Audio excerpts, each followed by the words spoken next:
Shannon Sanderson ganó $5.000 en la mesa de blackjack y después abandonó el casino. 3 horas después, la secuestraron. Una sola fibra y un pequeño trozo de celofán eran las únicas pistas de su desaparición.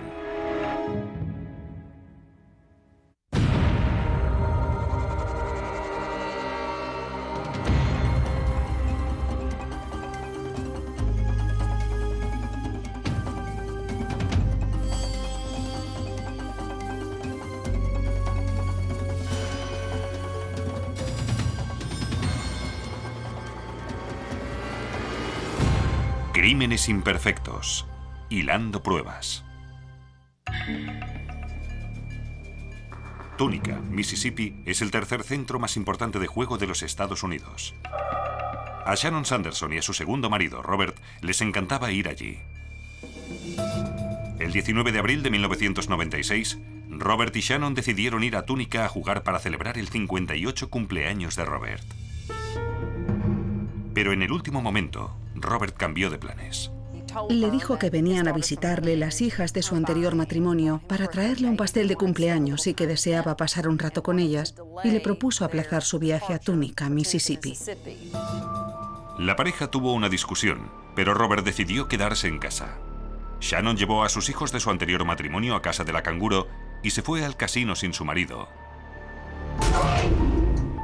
Y jugó toda la noche al blackjack. Al final de la velada, había ganado $5.000. Cobró los $5.000 en metálico. El cajero intentó que aceptara un cheque, pero ella no quiso. Shannon salió del casino sobre las 3 de la madrugada y se dirigió a la casa de su canguro para recoger a sus 3 hijos. Al llegar, la asaltaron. La canguro escuchó el ruido. Vieron un hombre con una gorra de béisbol de color rojo que la obligaba a subir a un Chevrolet Beretta de color marrón. El coche arrancó antes de que nadie pudiera intervenir.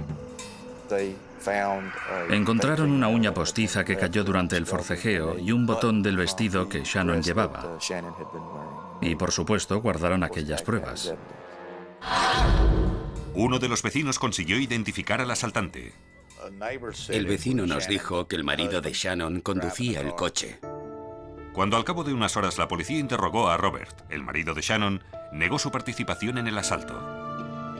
Dijo que sus hijas habían acudido a su casa para celebrar una pequeña fiesta de cumpleaños. Tras su partida se fue a la cama y estuvo solo toda la noche. Puesto que nadie podía corroborar su coartada, la policía pidió a Robert que se sometiera a una prueba con el polígrafo. Su abogado no quería que realizara la prueba del polígrafo.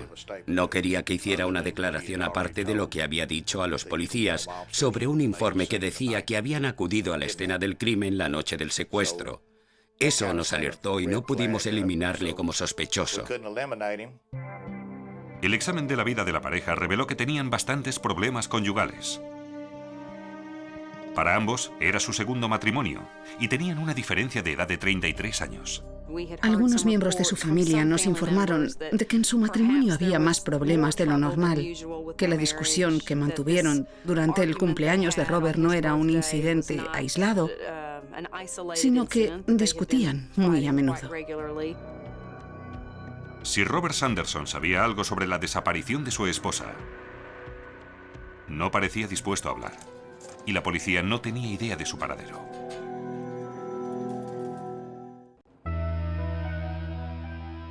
Había diversos testigos del secuestro de madrugada de Shannon Sanderson.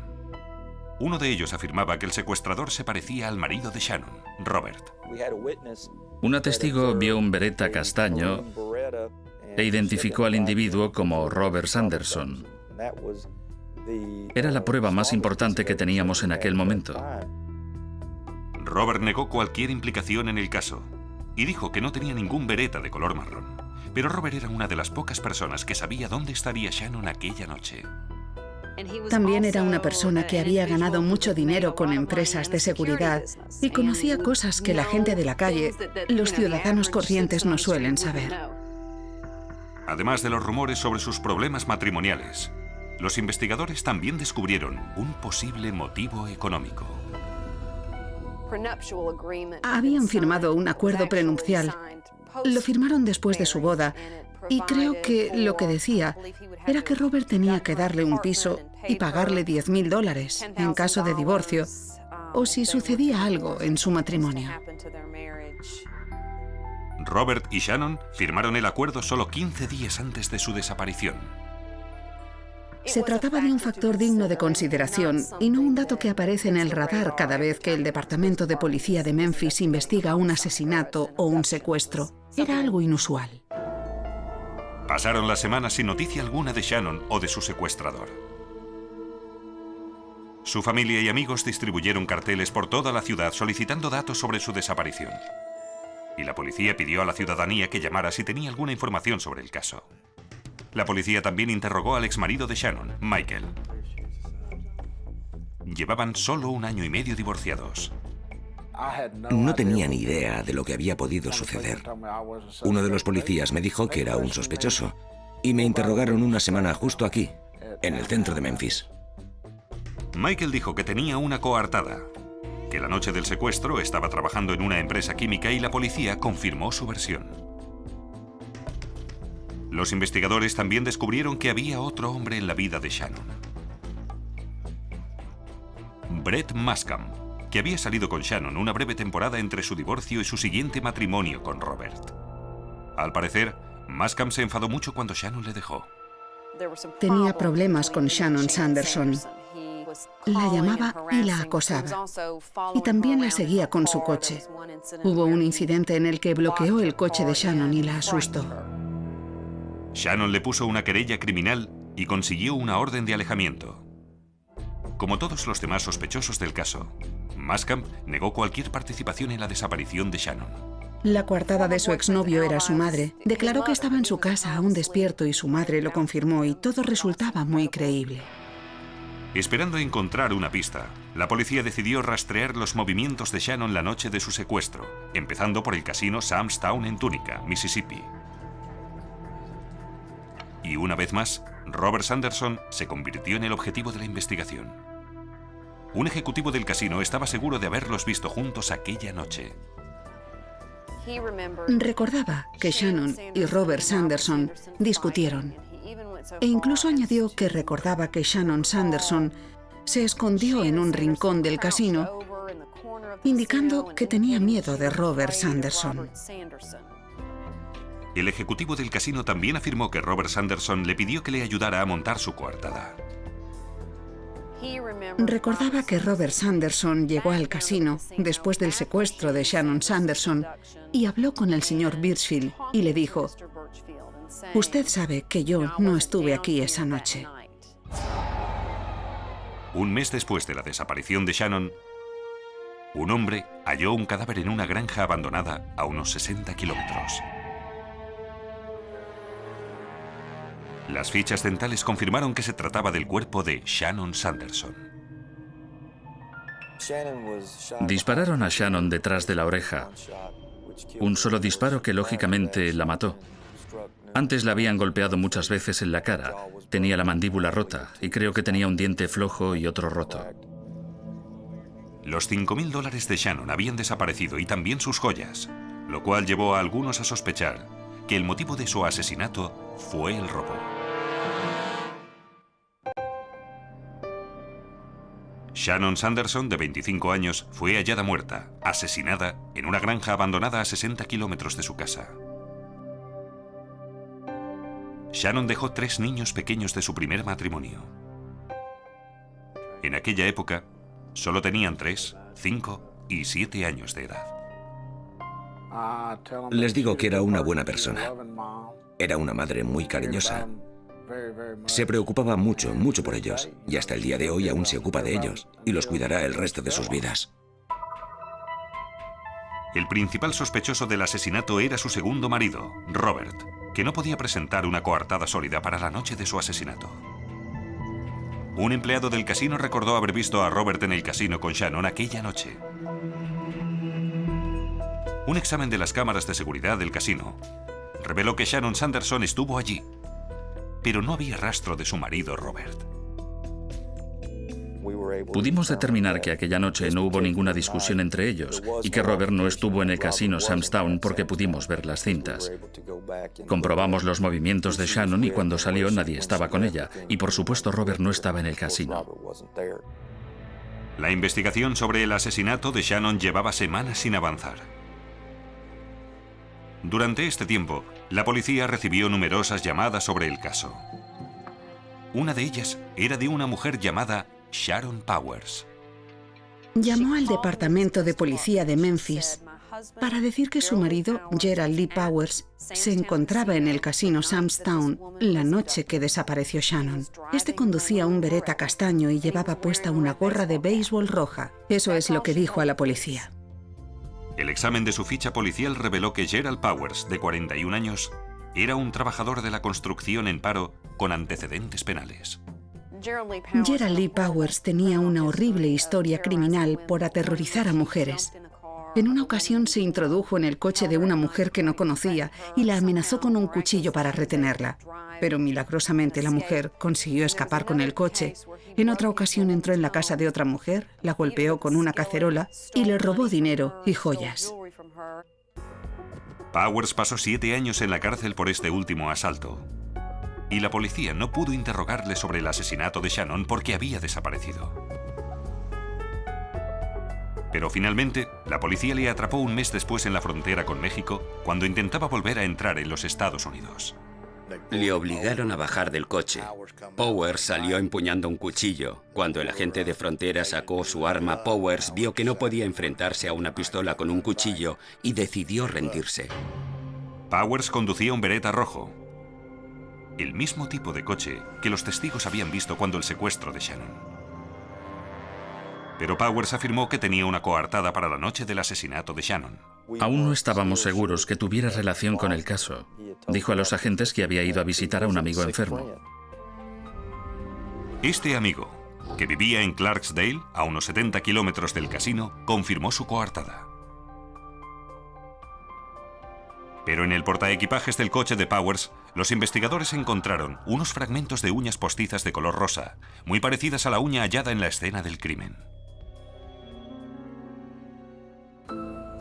Por lo tanto, los investigadores decidieron dar un paso poco corriente: exhumar el cadáver de Shannon. Teníamos que asegurarnos de que las uñas que habíamos encontrado eran suyas. Y como sospechaban, Shannon tenía uñas postizas pegadas a sus auténticas uñas. Las enviaron al laboratorio forense para proceder a una comparación. Nos mandaron una serie de uñas artificiales, una del lugar del secuestro, una procedente de la autopsia de la víctima y otra del portaequipajes del vehículo del sospechoso. Al examinarla al microscopio, la uña hallada en el lugar del secuestro encajó con las uñas postizas del cadáver de Shannon. Por desgracia, la uña que se encontró en el portaequipajes del coche de Gerald Powers tenía una forma diferente y estaba pintada con un color distinto al de las uñas de Shannon Sanderson. La uña del coche del sospechoso era diferente, era distinta de las uñas relacionadas con la víctima. Al ver que las uñas no correspondían, nos quedamos muy sorprendidos. Todo el mundo estaba convencido de que serían iguales, de que encajarían perfectamente, pero no fue así. Para averiguar si Gerald Powers estuvo en el casino Sam's Town la noche del secuestro de Shannon Sanderson, los investigadores pidieron permiso a la dirección del casino para volver a examinar sus cintas de seguridad. Tuvimos suerte porque las cámaras que buscábamos normalmente enfocan las mesas de juego, pero las cambiamos de posición por un motivo que resultó favorable. Algunas de esas mesas, a primera hora de la mañana, se utilizaron para el conteo, es decir, para reunir el dinero de las mesas de juego, y al acabar volvimos a enfocarlas normalmente, pero una de ellas se quedó en la posición anterior. Esa cámara captó una imagen parcial de un hombre con unas zapatillas blancas que se encontraba en un balcón que miraba a la mesa de blackjack, donde Shannon Sanderson estaba jugando. El hombre bajó por la escalera mecánica y pasó junto a la mesa de blackjack de Shannon. Después, en la ventanilla del cajero, Shannon recogió sus $5.000. Después, un guarda de seguridad del casino la acompañó hasta el aparcamiento. 30 segundos después, el hombre salió por la puerta y siguió a Shannon. La mayoría de vídeos eran en blanco y negro, pero pasó por debajo de una cámara de seguridad en color. La gorra de béisbol que llevaba el hombre era roja y se parecía mucho a Gerald Powers. Me excité mucho. Nos había dado mucho trabajo encontrar a aquel individuo. Habíamos pasado cientos y cientos de horas visionando cintas. Fue una labor muy aburrida. Y cuando por fin dimos con nuestro hombre, fue un momento de celebración. Pero la fiscalía necesitaba más pruebas contra Powers antes de llevarle ante los tribunales para intentar conseguir una condena, y no las tenían. Pero después, por un sorprendente giro de la situación, Sharon, la esposa de Gerald Powers, condujo a la policía hasta las joyas robadas a Shannon Sanderson. Sharon afirmó que su marido Gerald le había contado dónde las había escondido. Dijo a la policía que había escondido las joyas detrás del salón, en un sofá viejo y abandonado, y que le había dicho que si las necesitaba por algún motivo, allí estaban. Como había dicho Sharon, las joyas estaban allí, envueltas en papel de aluminio y en una película de plástico rosa. En la casa de Powers, los investigadores hallaron un rollo de película de plástico rosa del mismo tipo que se había usado para envolver las joyas de Shannon.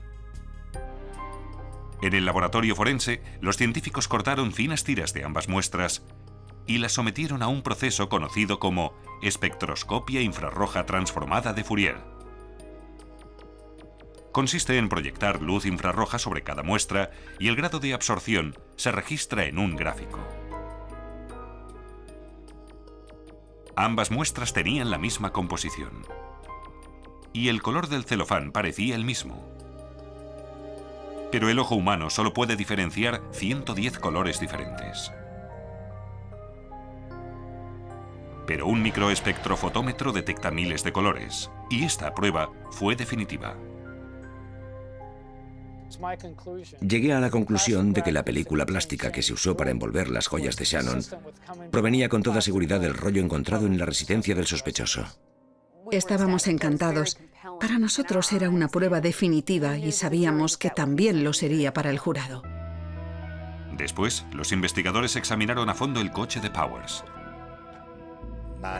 Como no tenemos el equipo que tienen los del CSI, los aspiradores y todo eso, compramos un cepillo para el polvo y lo pasamos por todo el coche. Sobre el cepillo destacaba una fibra de lana negra. Advertí que el tinte estaba irregularmente distribuido en la fibra de lana y el interior de la fibra misma tenía un color ocre. Así que la distribución del tinte en la fibra de lana era muy singular. Se compararon las fibras de la falda de lana que Shannon llevaba puesta cuando la asesinaron con la fibra negra del coche de Powers. Al examinarlas al microscopio, las fibras tenían la misma distribución irregular del tinte.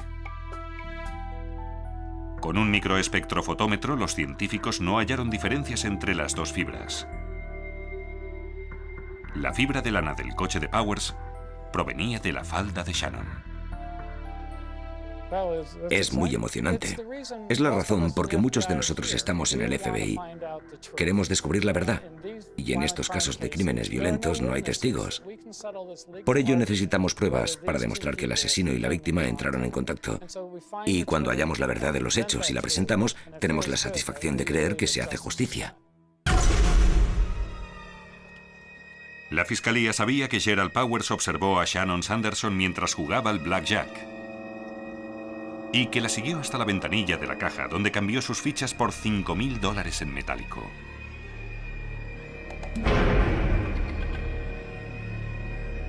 La fiscalía suponía que Powers siguió a Shannon unos 45 minutos hasta llegar a la casa de la canguro a recoger a sus hijos.